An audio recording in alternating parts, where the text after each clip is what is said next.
If you haven't heard about Anchor, it's the easiest way to make a podcast. Let me explain. It's free. There's creation tools that allow you to record and edit your podcast right from your phone or computer. Anchor will distribute your podcast for you so it can be heard on Spotify, Apple Podcasts, and many more. You can make money from your podcast with no minimum listenership. It's everything you need to make a podcast in one place. Download the free Anchor app or go to anchor.fm to get started.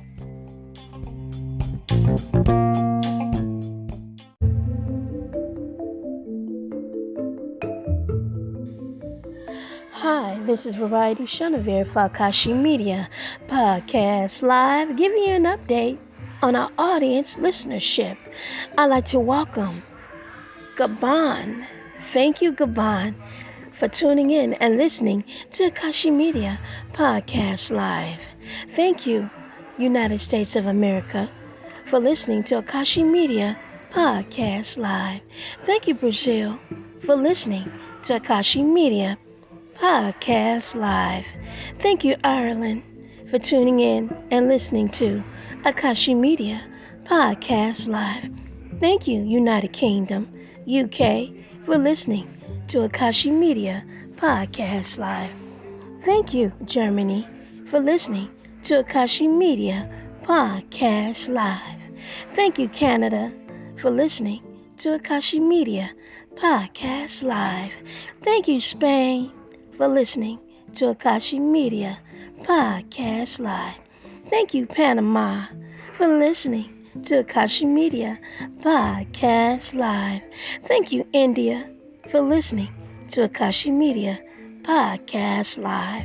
Thank you, Netherlands, for listening to AKASHI Media Podcast Live. Thank you, Mozambique, for listening to AKASHI Media Podcast Live. Thank you, Italy, for listening to AKASHI Media Podcast Live. Thank you, Czech Republic, for listening to AKASHI Media Podcast Live. Thank you, France, for listening to AKASHI Media Podcast Live. Thank you, Argentina, for listening to AKASHI Media Podcast Live. Thank you, Russia, for listening to AKASHI Media Podcast Live. Thank you, Singapore, for listening to AKASHI Media Podcast Live. Thank you, Ghana, for listening to AKASHI Media Podcast Live. Thank you, Mexico, for listening to AKASHI Media Podcast Live. Thank you, Nigeria, for listening to AKASHI Media Podcast Live. Thank you, Australia, for listening to AKASHI Media Podcast Live. Thank you, Sweden, for listening to AKASHI Media Podcast Live. Thank you, Kenya, for listening to AKASHI Media Podcast Live. Thank you, Switzerland, for tuning in and listening to AKASHI Media Podcast Live. Thank you, Slovakia, for listening to AKASHI Media Podcast Live. Thank you, Peru, for tuning in and listening to AKASHI Media Podcast Live. Thank you, Taiwan, for listening to AKASHI Media Podcast Live. And last, Malaysia. Thank you so much for listening to AKASHI Media Podcast Live. This is your host, Variety Chenevert, the daughter of Florence Ballard, also known as Nicole Renee Ballard. And if you want me to make it longer, Henson Modi Desai Batal. Thank you all for listening to AKASHI Media Podcast Live. Thank you for tuning in. And please keep listening, downloading us, and streaming us. We truly appreciate you. Thank you. Till next time.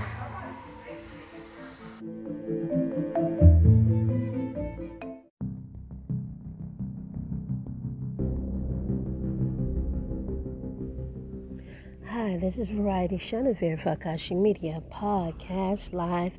And I just want to talk about the denial of parole for comedian Bill Cosby.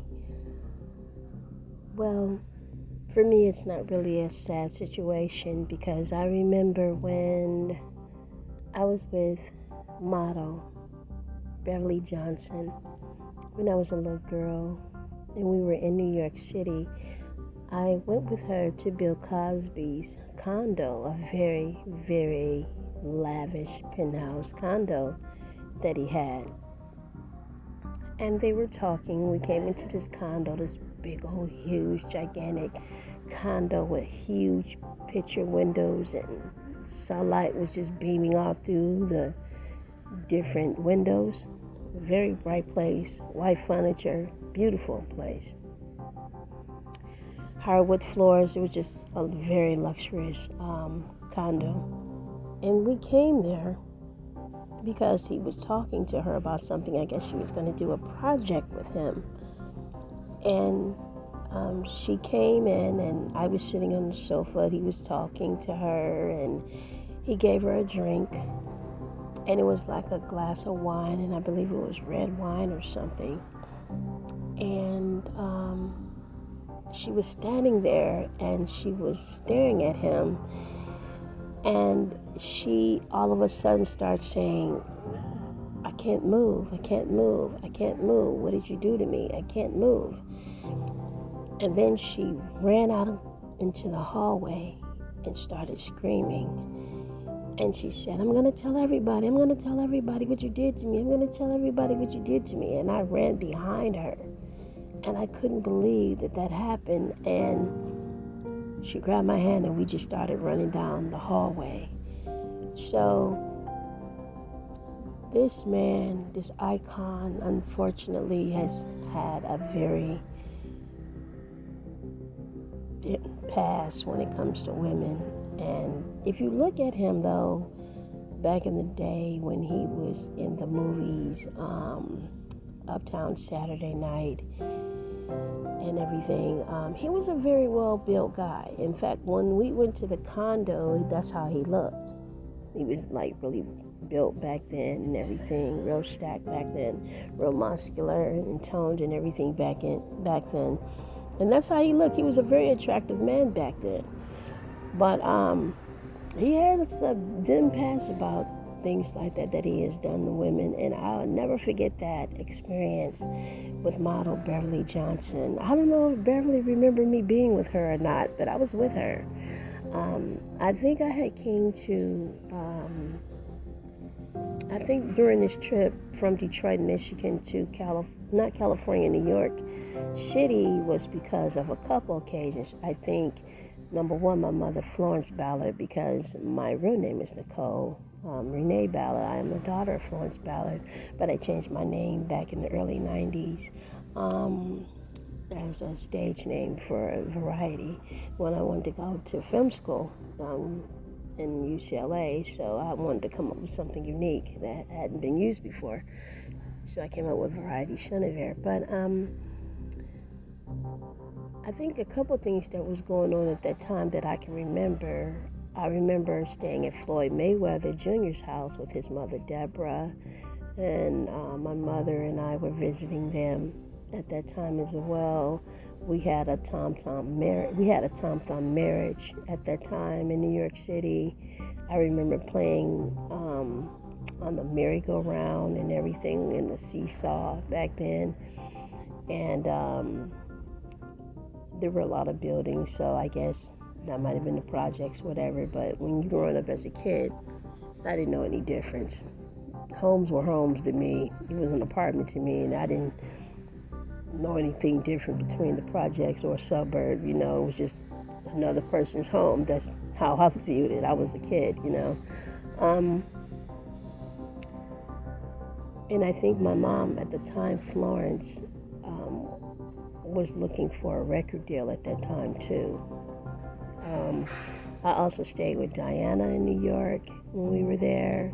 And then also I saw Diana when she was performing in New York City when it was raining outside. And that was also an occasion that I had. I remember that because I came on the airplane, I think, one occasion I came on an airplane, then the other occasion I came with Diana's sister brought me down, and we went by Amtrak, I think. We went by train, I think, to New York City. And there are pictures of me with her clowning and acting up. And that was the day that I really realized that I was somebody, because I was about 3-4 years old, and the photographer was sitting in another chair across the way from us, a white photographer, and he was taking my picture. And I realized at that moment, like, oh, I'm being photographed. Let me act up a little bit. But I had to pee. But I kind of clowned a little bit because I knew that the camera had their eyes on me, and I kind of felt like I was somebody, and I can kind of, do things in the media. So that was me clowning around. So you'll probably see that picture with me standing up and everything. And that's on Pinterest probably somewhere. I think I saw that picture. I took that photograph, and they said, look at me acting a badass. A lot of the pictures that's in the media, I know the difference between me and Rhonda, and that was me in the picture. For some reason they said that was Rhonda, but that's not me. That's not Rhonda, that's me when I was a little girl. But no, getting back to the Bill Cosby thing, I just feel that he needs to follow the law. He needs to do what the judge asks him to do. And if he just doesn't want to do that, then I guess he just got to stay in the pen and just do his full time then. I mean, you can't be lenient, and that was being lenient, actually, to me. Just having to go to some type of therapy. Why not go? Then have a lifetime sex offender registry on you. They probably might not even have that on there when he gets out, but I guess he just doesn't want to follow the law. And going through what she went through, it just, I don't know, it was bad. It was really bad. I mean, she was frozen stiff, and she couldn't move. It was like he had paralyzed her, and she was standing there. Beverly Johnson was standing there, frozen, and she can only move like her mouth, and she was like, what did you do to me? And she just freaked out, and she was able to find her way out of that condo and run out. And I ran out behind her. It was amazing. But anyway, justice is being served, and I think that all women who have been subject to such a crime should have justice served to them. And it's unfortunate that a lot of times in the entertainment industry, these type of things happen to women because the men feel powerful and in control, and they get away with things as producers, movie makers, the black casting couch, and young girls who want to be models, girls who have gone to different modeling agencies and gotten pregnant by the owners of the modeling agencies and made to have abortions and stuff like that, and their dreams still never come true, and they've just been totally abused. So these men really do need to be incarcerated and do time for what they have done to women and young girls, because it's just not acceptable. And I'm not going to say that it doesn't happen to boys, because it does happen to boys as well too.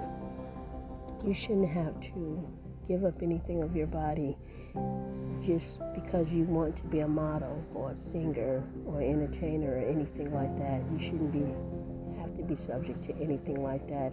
Male or female should speak out about these type of experiences and not be afraid to speak out, because I look at it like this. If God put it in you to be a model or a great singer or comedian or whatever it is, you are already born with it. You already came with it. All you were asking is to just assist you into getting promoted or marketing. And no matter what, whatever you're born with, God is not going to allow you to be stopped. So even though Beverly had that experience with Bill Cosby, she wasn't stopped to being one of the world's greatest, most beautiful, successful African-American women models in our era. And I just know that anyone who's pursuing any career, just don't give up. Don't let them stop you. It's an experience, but you should talk about it. You should be open and not be afraid. And believe that no one is going to stop my career, because there might be someone else that might have the same experience and join you on that road. You know, it happened to gymnastics girls who are playing gymnastics with coaches. We can't keep everything in the dark and keep everything a secret. Sometimes your secret needs to be told. And on the personal level, I'm battling something like that with my own daughter. I allowed my own daughter, Kristen, to go to Detroit, Michigan for a visit to Detroit when she was a minor. And so-called peeps took my daughter and went to a probate court and got a guardianship against me in another state in Detroit, Michigan. My daughter has never been the same since. She's been beaten, she's been abused, she's been on drugs, she's been pimped, she's been taken advantage of, she's been raped, she's been beat up, she's had all kinds of things happen to her. And these are supposed to be relatives of mine, but they're no relatives of mine. And they ain't my family. You let somebody hurt my baby like that and don't call me and let me know something like that has happened, you can't be my family. I don't give you seniority to do wrong by my child, and then you want to have a so-called relationship with my daughter but not have one with me. It was my mistake. I'm going to admit to you, it was my mistake. And I'll tell you, don't ever let someone have a relationship with your children if they don't like you, if they hate you. Never let your guard down. If you see people who's supposed to be your family, don't ever come visit you, don't ever call you or nothing, and act like they wash their hands to you, just keep it moving then. I only let my guard down because my daughter wanted a white Christmas, and we've been living in California for 10 years at that time. And I let my guard down so she could have a white Christmas, but it ended up being a snowstorm back then. And I wasn't able to get to her because the airports were closed. And then after that, all that stuff started happening to my child. I finally went back and got her, and then one day I came back from home, she was gone again from our house. And at this time she was a teenager. So a lot of things have happened to my daughter. A lot of things have taken place with her. So this is a very emotional thing for me as a mother to deal with it. And I'm currently dealing with it now because I'm fighting to find my daughter where she's at, and I now have grandkids that I'm trying to find and locate as well too. So keep me in prayers for that. For the return of my daughter. People who just didn't like me living in California, didn't like me moving away, don't like me, but it doesn't matter because they didn't come see me, visit me or nothing, you know, and that's my fault, and I take the blame for that as a mother. I made a mistake, and I should have never let her visit them. I should have never let them know my phone number or nothing, because they didn't give a damn about neither one of us.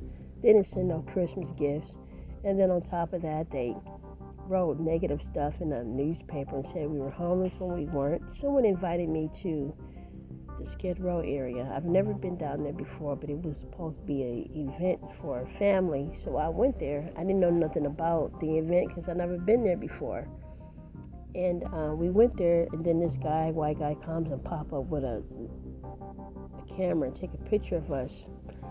And I thought that was weird, but I thought he was taking a picture of everyone, but he particularly took a picture of us. And then he printed in the newspaper that we were one of the homeless people there, and I wasn't. And then our relative that was here in Los Angeles sent the article back to Detroit to say, here's a photograph of her homeless in California. And we were not homeless. We were living in West Hollywood. So that's one thing that I don't like about California. I never went back to any type of events for the community ever again because they put everyone all in the same box. They make it seem like everyone is homeless. Everybody is in the same boat. And it's not true. I've never been downtown before. So, don't ever, go to events like that when they try to say it's for the community and then they just label it like everyone is there is homeless or something like that. Just don't go. Because they're putting you out there for something that's not real and true. And that's like a defamation to you, And I was shocked. I said, what are you talking about? So when I went home to visit Detroit, they said, I heard you guys were homeless. I said, no, I'm not homeless. What are you talking about? She said, well, you're in the newspaper being homeless. What newspaper? And they showed me the article, and I couldn't believe it. I was like, what? Oh, my God. So I couldn't believe it happened to me. I was like, damn, they said that about me. I said, well, no, we were just there because it was something for everybody. Then that was supposed to be the gimmick to why they did the guardianship. So be careful about people taking your pictures in LA, and people always trying to have little fundraisers or things like that, and they want to just do snapshots of you. Even if you're a volunteer or whatever, just be careful. People luring you into something like that on the web and without your permission. But anyway, I just wanted to conclude that and just say that anything dealing with rape is just not acceptable, male or female. We need to address the issue and do something about it. Be brave. Be brave. And do something about it when you're violated. Thank you for listening. This is Variety Chenevert for AKASHI Media Podcast Live. Thank you for tuning in. Till next time.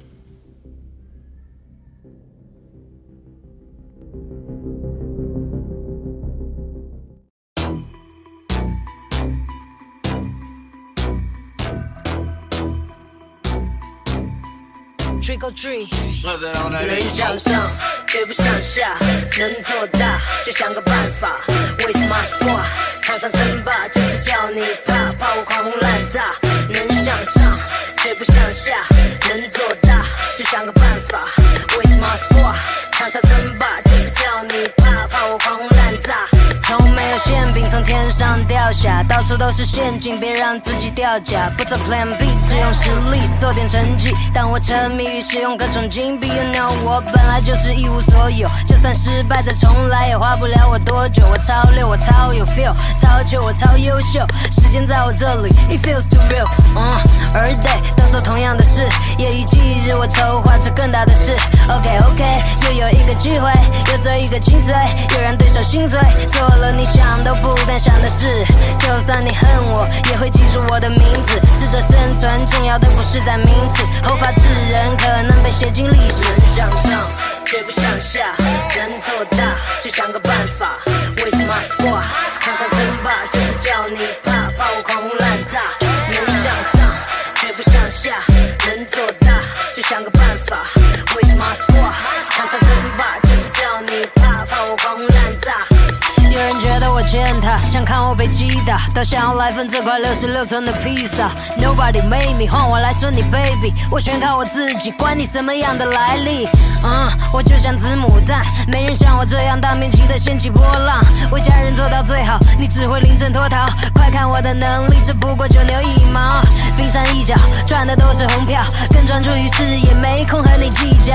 手机钻石项链还在不断向前，我要最大最闪的星星镶在胸前。现在我只在乎我自己，搬出旧的街道，你对我望尘莫及。No one do it like I do， 我值得你学习。Don't need a fake friend， 说什么是奇迹？能向上却不向下，能做大就想个办法。With my squad， 场上称霸就是叫你怕，怕我狂轰滥炸。能向上却不向下，能做大就想个办法。With my squad， 场上称霸就是叫你怕，怕我狂轰滥炸。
Mud. On my leg. Bye. Il est boy now. Il est boy now. Oh, I don't wanna.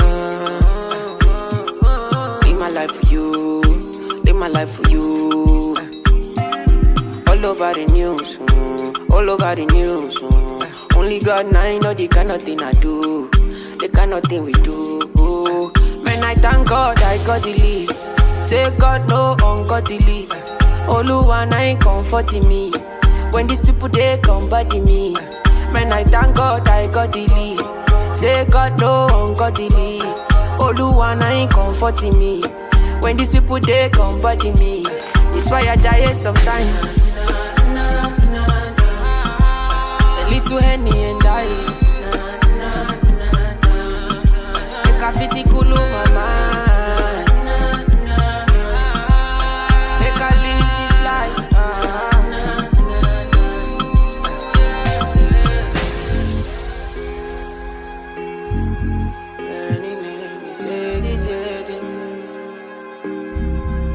Oh, on my leg.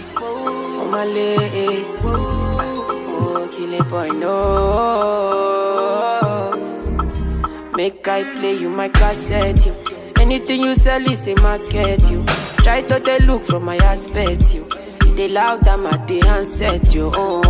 Me I know fi drag it shine. Oluwa na him be my country down. Me I know they try to connect the light. I just want Charlie boy day, make Charlie boy day. Man, I thank God I got the lead. Say God no ungodly. Oluwa na him comforting me. When these people they come body me.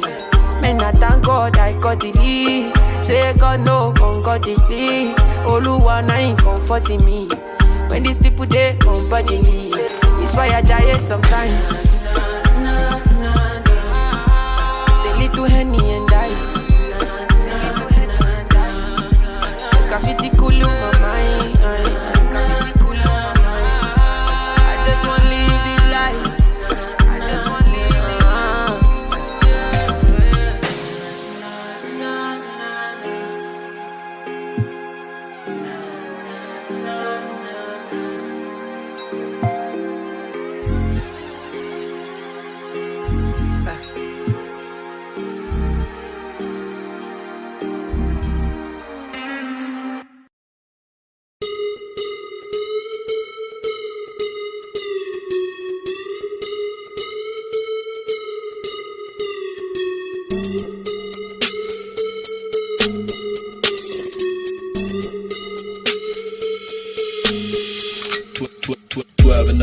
Shells for a living and berry gon' smell blood trail every minute road wave and you niggas no fair when I hit 'em every time I see it big I don't hesitate to kill 'em ain't nobody give a fuck about a rule either get diplomas of a tool I'm a cool with my youngest no boo when I was bringing this cage you fuckers fucking gang affiliated with nothing but my name man I don't give a fuck about a motherfucking pole I'ma pull up with that stick and hit your motherfucking dough man I don't give a fuck about a motherfucking pole I'ma pull up with that stick and hit your motherfucking dough. Yeah.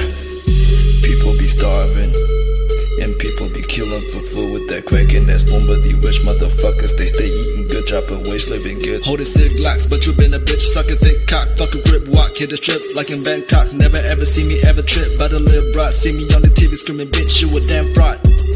And you don't wanna fuck with a chicken like me. When I pull up in the Maserati, better duck for your brain spider on the concrete. I'ma hit you with that 4-5 bullet, hit your neck, run the bow tie, looking like a thriller film, bitch. I'ma go right back with the clip, and I know you be shaking. Don't test me or I'ma just click at your noggin. Man, I don't give a fuck about a